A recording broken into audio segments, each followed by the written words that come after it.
시청자 여러분, 안녕하십니까? 국제경제TV 김상덕입니다. 2023년 4월 6일 방송을 시작하겠습니다. 시청하기 전에 좋아요, 구독 꼭 부탁드리겠습니다. 오늘의 강론 주제는 좌파에 의해 건국절이 폐매되고 그 다음에 이승만 건국 대통령의 업적이 폐마되고 덮어진 것에 대해서 말씀을 드리겠습니다. 저는 역사가 있어 경제를 할 수 있고 나라가 있어 우리는 마음 놓고 직업에 종사할 수 있습니다. 오늘도 모함, 폐매한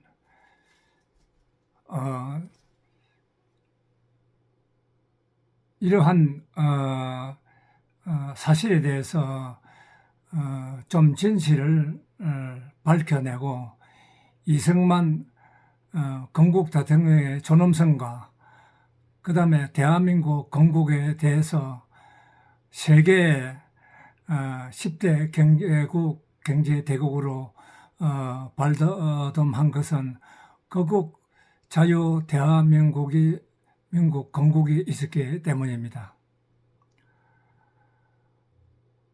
오늘 모함 폐매된 이승만 건국 대통령의 자유주의 이념과 그 다음에 시장경제에 초석을 쌓은 부분을 말씀드리자면은 1948년 8월 15일 해방과 해방이 됐을 때 미국이 해방은 시켜주었지만은 우리 한반도는 무정부 상태였습니다. 특히 남한은 무정부 상태에서 3년간 가도 정부 대통령으로서 자유 이념과 시장 경제를 토대로 1948년 8월 15일 건국을 선포했습니다. 북한 김일성은 소련의 군사 지원을 받아 조선 사회주의 인민공화국 골격을 맞춰 나갈 때 이승만은 북과 합작 통일이 불가능하다는 것을 확실하게 이것을 여기고 전라도 정읍에서 남한만이라도 건국을 해야 되겠다는 언급을 했습니다. 남북 동시 선거로 남북 통일은 지향된 우리의 소망과 달리 북과 소련이 거부함으로써 1948년 5월 10일 UN 감신단에 의해서 선거가 치러졌습니다. 38선 이남 남한 인구 788만 명 중 유권자 93%가 선거에 참여하여 제주 두 선거구를 제외한 200개 선거구 중에서 198 선거구가 선거가 끝나고 국회의원을 선출했습니다. 1948년 5월 31일 이 땅에 최초의 국회가 개헌되고 동년 7월 1일 국호를 대한민국으로 정하고 7월 17일 대한민국 헌법 그리고 정부 조직법이 공표되었습니다. 동년 7월 20일 국회에서 대통령, 부통령 선거를 실시해서 대통령 이승만 그리고 부통령 이시영 부통령을 선출했습니다. 동년 7월 24일 정 부통령 취임식을 가지고 8월 4일 초대 이범석 내각이 구성되어 출범하였습니다. 1948년 8월 15일 해방 3주년을 맞아 3.1 운동정신, 상해 임시정부 독립 정신을 이은 같은 날짜로 중앙청, 지금 시청입니다. 중앙청에서 정부 수립을 선포했습니다. 일제로 단절된 36년을 뛰어넘어서 신생 한국 정부 탄생은 국민 전부가 우리가 주권을 고대했으며 그 주권을 행사할 수 있는 국가가 건설되고 자유이념 대한민국 제1공화국에 출발하게 되었습니다. 이와 함께 동년 12월 6일 시작된 유엔 총회에서 미국이 제안한 한국 독립 국어의 승인, 한국을 독립국으로 승인, 찬성 41개국, 반대 6개국, 기권 1개국으로 유엔에서 합법적인 정식 신생 대한민국으로 승인했습니다. 이와 같은 합법적인 절차를 거쳐 대한민국 건국을 인정하지 않으려고 하는 세력은 필히 빨갱이거나 그렇지 않은 주사파 종북 세력이 맞습니다. 그렇지 않으면 합법적으로 건국을 한 조국의 건국을 반대할 이유가 없습니까? 없지 않습니까? 빨갱이가 아니면은. 특히 제헌국회 98명의 대한민국 건국을 지지해서 국회의원이 되어서 198명 제헌국회의원이 출발하게 되었고 이 건국절의 존엄성을 거부하는 또는 무관심한 태도는 국민이 용서해서는 안 될 것입니다.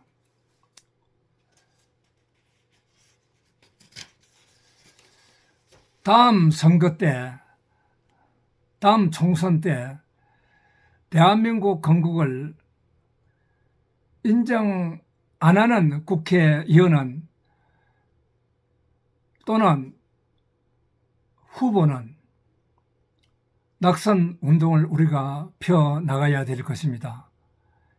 국회의원이라는 사람이 대한민국 건국을 모르고 이승만 대통령을 합법적으로 유엔에까지 결의를 받은 대한민국 건국을 거부한다. 이거는 국회의원의 자격이 없는 거죠. 지금 전신인 민주당 당시에 조병욱 대통령 후보, 그리고 장면 총리도 그 당시에 유엔에 가서 임명진과 여러 우리 지도자들이 가서 대한민국 건국, 대한민국 신생국가를 인정을 받기 위해서 노력을 했습니다. 대한민국 건국에 야당이 있고 여당이 어디 있습니까? 대한민국은 대한민국이죠. 어떻게 그런 부끄러운 국회의원을 우리가 당선시키고 우리나라 전 사회의 갈등을 일으키는 그런 사람이 국회의원이 돼서 되겠습니까? 근래 보도에 의하면 또 이인수, 이승만 아들에 의하면은 김대중 대통령 때문에 이승만 건국 대통령 모비를 땅에다 묻었다고 합니다. 나도 이번에 처음 알았습니다. 김대중 대통령은 엄연한 이승만 건국 사실을 인정하지 않는 대통령으로 의심을 받을 수밖에 없습니다. 북한의 불법 송금 4억 5천만 불. 북한은 핵을 만들 의사도 없고 핵을 만들 기술도 없다고 우리 국민에게 안보 불안증을 키워준 대통령이고 4억 5천만 불 불법 현금 송금은 이거는 국가의 큰 이런 해당 행위입니다. 김대중 대통령뿐 아니라 민주당 또는 우리의 여러 사회 지식인들도 북한 인권, 3대 세습, 김씨 왕조, 핵무기 개발에 침묵하는 그러한 사회의 지도자급 지식인들이 너무 우리 사회에 많다는 것에 대해서 우려하지 않을 수가 없습니다. 북한 침략을 방어해야 하고, 그리고 이제 북의 핵을 머리에 안고 경제 성장을 해야 하는 우리나라의 입장은 불안한 이중구를 겪고 있습니다. 경제 성장, 한쪽은 북의 침략을 방어해야 되는 우리가 항상 안보를 중심으로, 그러면은 자원이 풍부하고 통일된 나라보다도 우리는 경제 성장이 10배로 힘듭니다. 이런 사실에 대해서 우리 젊은 청년들도 좀 공부를 하면 좋겠어요. 그러면 가도정부 3년 건국 과정에서 겪은 사실에 대해서 그 사실은 1946년 대구 10.1 폭동사건, 자익이 일으킨 폭동사건입니다. 그리고 제주 4.3 폭동사건, 그리고 여수 순천 군 반란 사건, 이러한 국가를 뒤집으려 하는 남노당,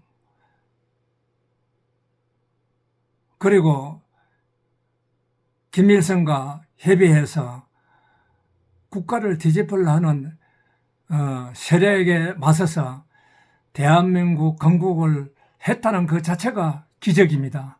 그리고 우리나라는 우리 위에, 머리 위에 바로 북한이 있죠. 그 뒤에는 중공이 있고 소련이 있죠. 중앙아시아가 있죠. 미국과 동맹이 아니면은 우방국과 동맹을 바로 잡아 나가지 않으면은 우리 주변 국가가 우리를 도와줄 국가는 하나도 없습니다.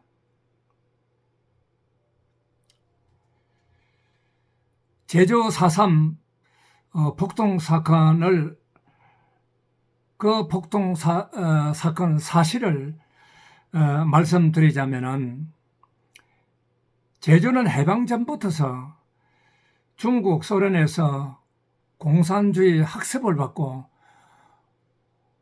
공산주의에 물든 우리 조선인들이 많이 제주도에 유입이 되었습니다. 남로당 박헌영은 4차에 거쳐서 4.3 폭동을 사전에 일으킬 준비를 했습니다. 3.1절 38주년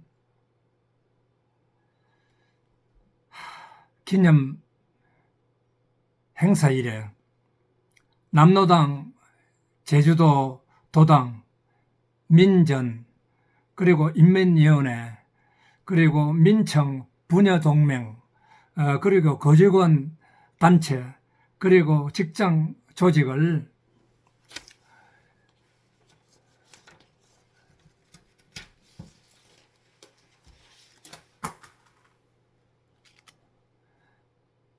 모여서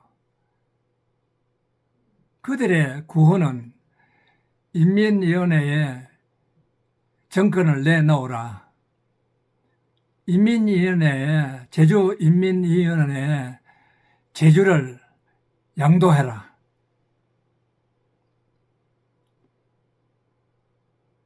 박헌영 지도자 체포명령을 철회하라. 신탁통치에 찬성하라. 등 3.1절 행사가 인민행사로, 인민항쟁으로 이렇게 변했습니다. 166개 사회단체가 41,221명이 참가하여 총파업을 일으켰습니다. 당시 박헌영은 김일성과 북한에서 접촉해 김일성과 협의 제주 4.3 사건을 진행하였습니다. 국민의힘 최고위원 태영호가 주장한 김일성 지령은 맞는 이야기입니다. 1946년 10월 1일 대구 자익폭동사건, 제주 4.3 폭동사건, 여순 군발령사건은 사건을 몸소 이승만 대통령은 겪으면서 자유 대한민국을 건국하는 데 성공했습니다. 이 3사건의 폭동을 덮고 진실과 사실을 덮으려 하기 때문에 대한민국 애국자 그리고 모든 우리의 애국 국민들은 좌파가 자익들이 또는 고정 간첩들이 울고거리는 우리 사회가 된 사실에 대해서 상당히 우려하고 또는 사실과 제주 4.3 사건이라든지 10월 1일 대구 폭동 사건, 여순 반란 사건에 대해서 사실과 진실에 대해서 거부하고 문제를 일으키니까 이게 충돌이 생기고 갈등이 생기는 겁니다. 역사의 사실에 대해서, 진실에 대해서 빨갱이가 아니고 북한 주사파가 아니고 그리고 종북 세력이 아니면 어떻게 이렇게 사실을 부정할 수 있습니까?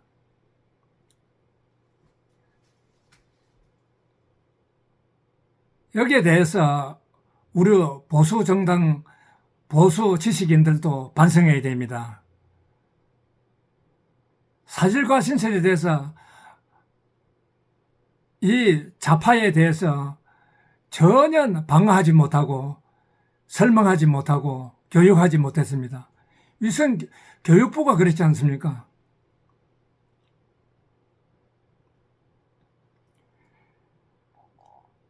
지금 더불어민주당을 제쳐두고라도 국민의힘 국회의원들이 이승만 대통령, 건국 대통령에 대해서 물어보면은 거의 다 개념이 없습니다.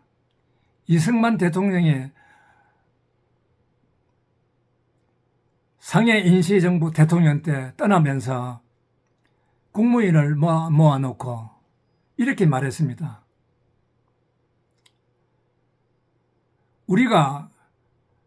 우리를 압제하는 일본의 요인들을 암살하는 것도 독립운동이지만은 그 더 높은 독립운동은 세계 선진국의 미국, 영국, 소련에 일본의 부당함을 알리고 우리의 독립을 주장해야 한다고 생각하고, 나는 미소영 그 위에 선진국, 우방국의 일본의 부당함을 외치겠다. 이렇게 하고 떠났습니다.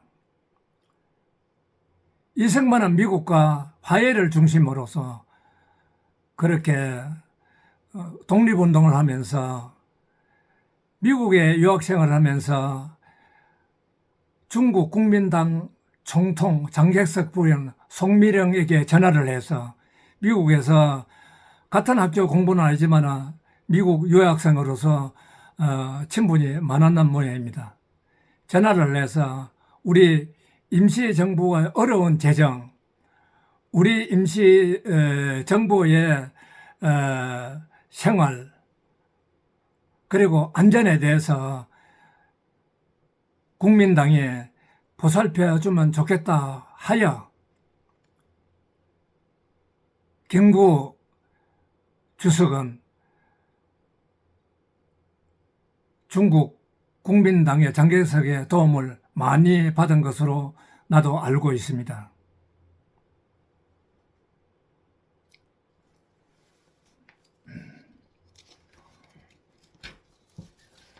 세계 경제가 어려운 스태그플레이션 상태에 있습니다. 그러나 우리는 희망이 있습니다.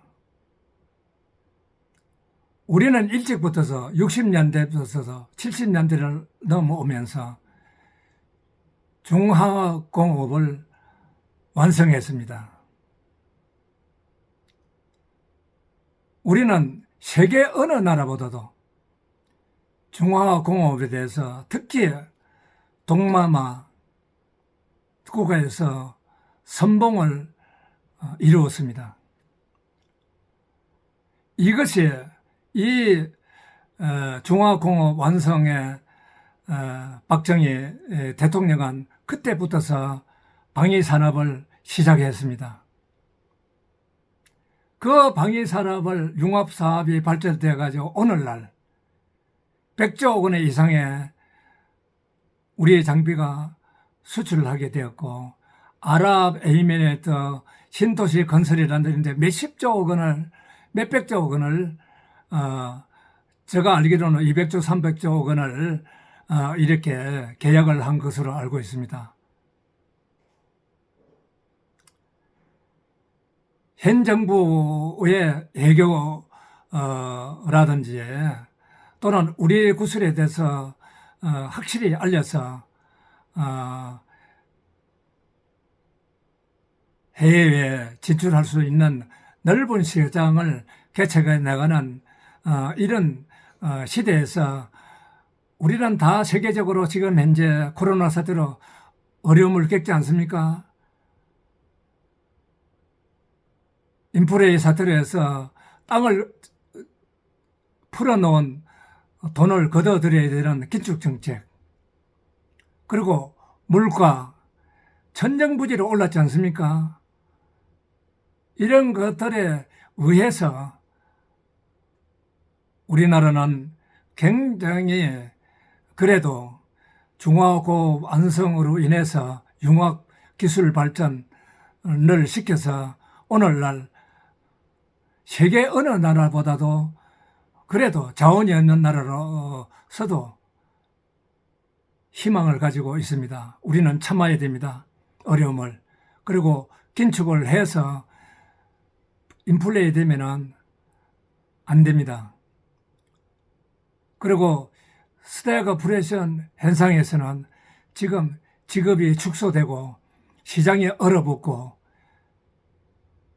소득이 낮아지는 것에 대해서 상당히 우리가 어려움을 극복하지 않으면은, 참고 극복하지 않으면은 우리는 도태될 수밖에 없습니다.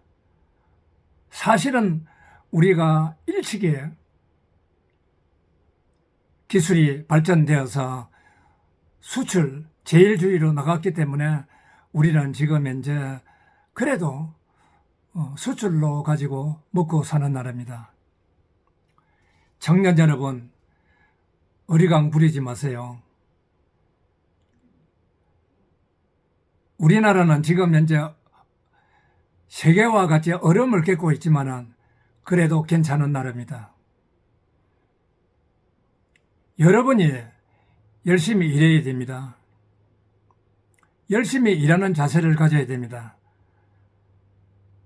대학 졸업하고 30년 일해서 정년 퇴직을 한 후에 40년을 살아야 되는 그런 시대에 살고 있습니다. 30년 동안에 여러분이 열심히 일하지 않으면 여러분의 가정 경제, 아이들 학교 공부 어떻게 하겠습니까?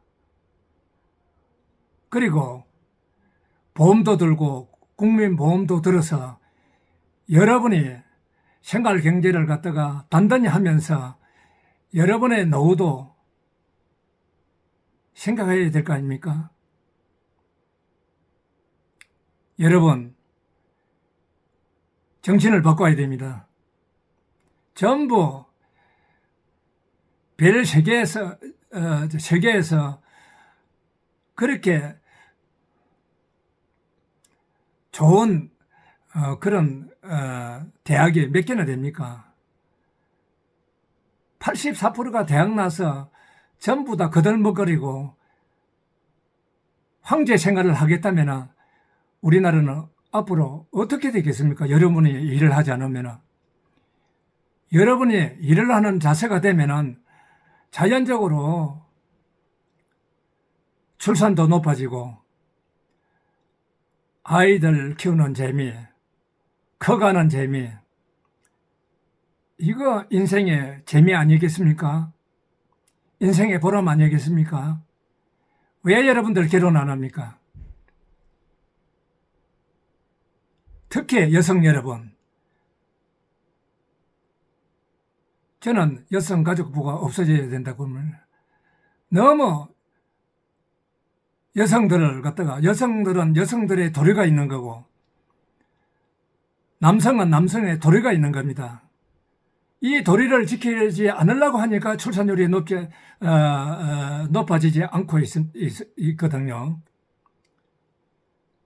여러분, 미래는 여러분이 개척하고 여러분이 준비해야 됩니다. 여러분, 열심히 일하는 자세로 살아가 주시기 바랍니다. 그리고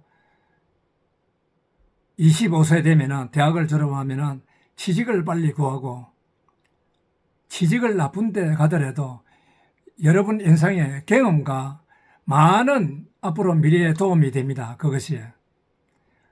애국의 일거리 뺏기지 말고 일해서 빨리 결혼도 하고 출산율도 높이고 조국의 미래를 생각하는 그런 청년이 되기를 바랍니다. 오늘 이것으로서 강론을 마치고 다음 주 여러분을 뵙겠습니다. 여러분 감사합니다.